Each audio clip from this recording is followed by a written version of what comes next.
Does your whole back hurt? Is it all in pain? I'm talking about from the neck all the way to the lower back, down into your booty. Well, you're going to do the ninja twist to decrease that spine pain throughout the whole spine. Here's how.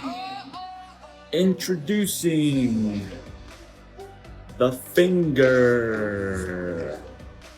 You can reduce all of your spine pain with just your index finger. Let me show you.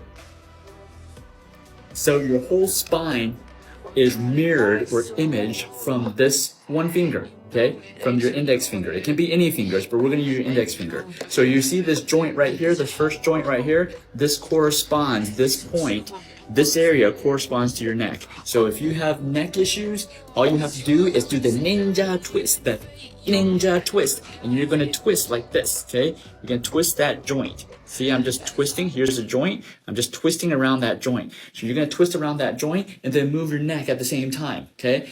It's gonna hurt your finger. You want it to hurt here, okay? Not here, you want it to hurt here. And you wanna twist that joint and then move your neck until it starts to feel better. It should instantly start feeling better, okay?